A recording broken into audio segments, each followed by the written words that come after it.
What's going on, everybody? Kalipis Tech here, coming back at you with another video. In this video, I'm going to be giving you some beginner tips and tricks for the Samsung Galaxy S23 FE to help you get more used to using it. Now, as always, if you want to learn more about this phone, definitely check out the description, where I am linking to several other videos about it, as well as some information about pricing, availability, and some of my favorite smartphone accessories. But with that being said, let's get into it. Now, the first thing I want to show you is how to control which apps can send you notifications. Now, for me personally, when I get a new phone, this is really one of the first things I do because, of course, the more apps you get, the more notifications you're most likely going to receive because by default, most of them pretty much have everything enabled. And while some notifications can be useful, a lot of others probably not so much. And not only can this get annoying, but having a bunch of notifications you don't need can make it easier to miss something important. So let me show you how to disable these. So the first thing you're going to do is go to settings. And you can do this one of two ways. First, you can find the settings app. Usually it's not going to be on your actual home screen itself, at least not by default. But what you can do if it's not on here is swipe up like this.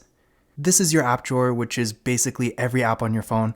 If you want to add the settings app to your home screen to make it easier later, what you're going to want to do is find it in your app drawer. So for me, it's right here. Once you find it, press and hold on the icon, drag it like this, and you can put it wherever you want on your home screen. So as you can see, I have it right here, so I don't really need to do it again.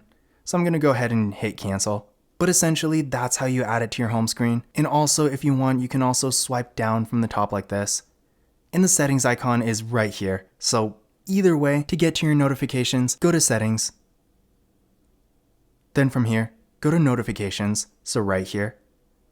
And then from here, go to app notifications.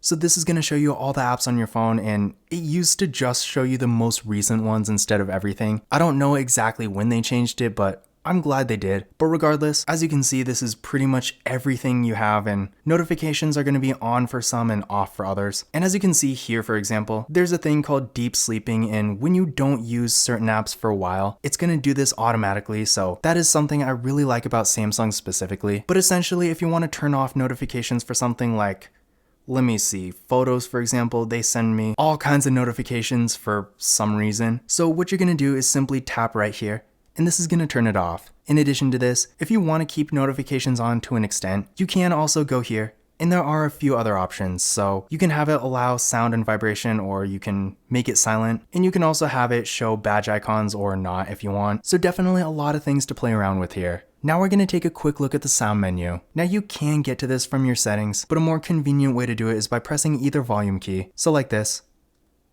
Then from here, hit these dots. From here, hit the settings icon. And this is going to take you to the volume section of the sound menu. So as you can see, you can change your ringtone volume, media volume, so if you're like watching a video or listening to music, notifications, pretty self-explanatory, and the system volume, so stuff like typing feedback, that little popping sound that sometimes is on. So yeah, that's pretty much what this is. And then to go to the main sound menu from here, hit the arrow on the top left. And this is essentially the main sound menu. At the top, you can choose between sound mode, vibrate, mute. So pretty much every Android phone has this exact thing. Below this, you can change your ringtone and notification sounds. So if we go here, for example, lots of different presets to choose from, and you can also add your own. To do this, hit the plus right here. And this is going to allow you to choose something from your library. So definitely cool. And then you can do the same thing for notifications, except I don't think you can add a custom one, but there are still lots of options to choose from. Under this, we got system sound, so if we go here, there are lots of different system sounds you can turn on. Now, keep in mind, if you're in vibrate and mute, these will automatically be off. But as you can see, you can turn on touch interactions, dialing keypad, Samsung keyboard, charging. So by default, when you have sound on, when you plug in your phone, it's going to make a little sound. And then screen lock and unlock. In addition to this, you can also change the sound theme and the volume from here too. Back here, we got the volume section, so we were just here. Call vibration and notification vibration, so you can change different vibration patterns, so that is pretty cool. System vibration, so similar to system sounds, there are certain things that have feedback, so you can turn it on and off and change the vibration intensity too. Then under this, we have actual vibration intensity. So again, pretty similar to the sounds, but this is dealing with obviously just the vibration. And then finally, sound quality and effects. Now, to be perfectly honest, I never use this. You can use it if you want. It kind of enhances the sound for stuff like gaming and consuming content. But in my experience, it doesn't really make a huge difference. And then separate app sound. So if you want the volume from one app to be slightly different. Again, I personally don't really use this that much, but if you ever do want to check it out, it is always there. Now I'm going to show you how to customize your home screen. Now you can do this stuff from the settings, but just like the shortcut for the sound menu, there is another more convenient way to do it. And also keep in mind, if you want to change your wallpaper, this is going to help you do that too. So for this, what you're going to want to do is press and hold your finger on a blank spot on your home screen, and keep in mind, it has to be an actual blank spot. It can't be like the search bar or an app or something like that. So basically like this. Then from here, as you can see, you can change your wallpaper, customize your themes, add and remove widgets, and access some additional home screen settings. So definitely real nice and convenient, and when you're setting up your phone for the first time, getting quick access to all these options definitely does help. And now that brings me to the next thing I'm going to show you, and that's how you can hide apps. Now one thing I really like about Samsung's Android skin is it's really customizable. Not that other Android skins aren't, but there definitely is a lot you can do with these phones. But one thing you might notice is there are certain apps like the Galaxy Store, for example, that you may never really use, but you also can't delete them. And while you can just take them off the home screen and it'll be sitting here in the app drawer somewhere, this still might be a little annoying for some people. So if you want to get rid of this clutter, hiding apps is an option. So to do this, go back to that same spot. So again, press and hold your finger on a blank spot on the home screen, so like this. Then from here, go to settings. From here, go to where it says hide apps, so right here. And as you can see, this is going to show you basically every app you have. So for example, let's hide the Galaxy Store. When you hide an app, it's going to show it right up here under hidden apps. When you're done, hit done. And then from here, if we go back to the home screen, as you can see, the Galaxy Store is now gone, and it's gone from the app drawer too. And then if you want to unhide something, do the same thing. So again, press and hold. From here, go to settings. From here, go to the hide apps section. And again, hidden apps are going to be right up here. To unhide, tap right here. Hit done. And now the app will be back, but keep in mind, if you hide it when it's on the home screen, it's not going to go back to the original spot. You will have to put it back yourself, but pretty simple. As you can see, Galaxy Store is right here. So there we go. Now I'm going to show you how to change your screen lock. To do this, go to settings. Then from here, go to security. So right here, security and privacy. Then from here, go to lock screen. And then finally, go to screen lock. It's going to have you put in your current PIN. And then from this menu, you can choose between PIN, which is pretty much the default. When you turn on your phone for the first time, it's going to make you set up a PIN. So you should already have this. And then there's also password. So if you want higher security, you can use pretty much any character on this. Pattern, which is more of a classic Android thing. Swipe, which is no security, and none, which is also no security. But with none, there's not a lock screen either, so I personally don't like these two, but they are always options. In addition to this, under biometrics, face unlock and fingerprints are an option, but keep in mind you do have to set them up first, so let me show you how to do that. From here, you're going to want to go back to the main security menu, so go back. Then from here, go to fingerprints. Again, enter your current PIN or whatever you end up getting. And from here to add fingerprints, simply hit add fingerprint right here. It'll have some on-screen instructions, pretty simple. And once you set it up, it will be on. And then for face unlock, pretty much the same kind of thing, but a slightly different spot, so go back. Then from here, go to where it says biometrics, so right here.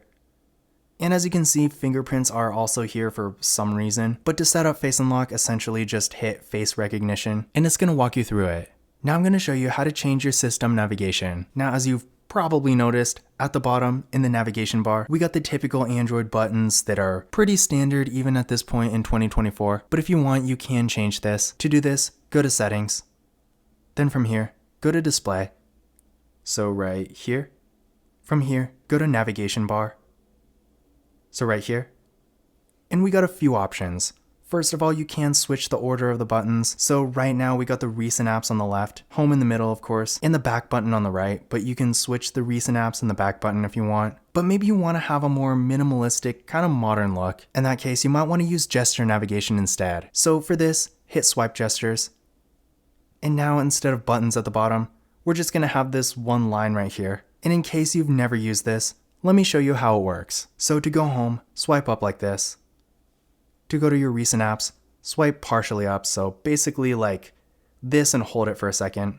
Pretty simple. And then to go back, swipe from the side. So yeah, in general, it's pretty easy, but I know some people aren't really a huge fan of it. But if you haven't already, I definitely recommend giving it a try, because of course you may end up liking it. In addition to this, now, I'm really not a fan of what I'm about to show you, but I feel like I should show it anyway. But if we go to more options here, we're also going to have an option called swipe from the bottom. Now, to be perfectly honest, I can't really explain why I don't like it. I guess it's perfectly fine, but it's pretty much a combination between gesture navigation and button navigation. But essentially, instead of one line at the bottom, we're going to have 3 here, as you can see. And it's basically just like button navigation. So to go home, swipe up from the middle. So like this. To go to your recent apps, swipe up on the right. Did I just say right? I mean left. So yeah, to go to your recent apps, swipe on the left. So like that. And to go back, swipe on the right. So yeah, I mean, it is what it is. If you want to do it like this, you can, but I personally feel like regular gesture navigation makes sense, and also button navigation does make sense too. Not really a fan of the combination of both, but it is nice to at least have options. The next thing I'm going to show you is how to change your screen timeout time. To do this, go to Settings, go back to the display menu, and this is real simple. From the display menu, find where it says screen timeout, so right here. And as you can see, I have mine set to 10 minutes, mostly just for these videos. I feel like for the average user, you probably won't need more than like 5, but depending on what you're doing, you might want it to be a bit longer or a bit shorter. So definitely good to have options. Now, you might be wondering, if you're like watching lots of videos or doing lots of reading, why can't it go more than 10 minutes? But keep in mind, there is another solution. So if you do want to make sure your screen stays on when you're consuming content, maybe 10 minutes isn't enough for you. Or maybe you also want to make sure that you can have a decent screen timeout time so you don't accidentally leave your screen on and have it drain all the battery. Either way, there is another option. So for this, go back to the main settings menu. So right here from settings, go to advanced features. Right here. And then from here, go to motions and gestures. And from this menu, turn on keep screen on while viewing. So with this on, it's going to detect your face with the selfie camera, and as long as you're looking at the phone, the screen is going to stay on. But once you put it down or whatever, if you forget to lock it, the screen timeout time will apply again. So it's kind of the best of both worlds. And while it sounds like it might not be the most reliable, in my experience, pretty much every single phone I've ever used that has this feature, it does work. Even on the really cheap, like $100 phones, and of course the Samsung Galaxy S23 FE is quite a bit higher end. So in general, if you are consuming a lot of content and you don't want your phone to fall asleep on you, this is definitely a great option.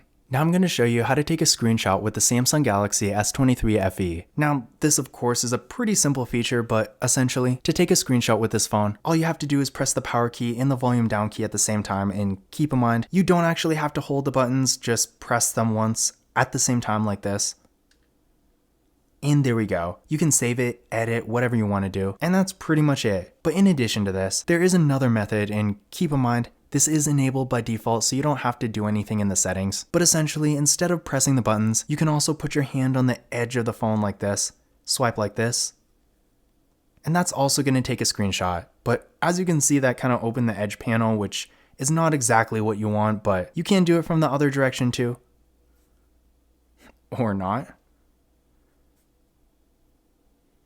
So as you can see, it's not like the most reliable thing, but it does sort of work. I personally prefer the buttons, but if you do want to use that method, just know it is an option. Now I'm going to show you a feature called adaptive brightness. Now, essentially, just like the name implies, adaptive brightness is going to adjust the brightness of your display based on the environment. So right now I'm at 100% brightness because I personally like it super bright at all times. But if you want to save battery or make it easier on your eyes, adaptive brightness does help. So to get to this feature, go to settings. Then from here, go to display. From this menu, adaptive brightness is right here, so toggle it on.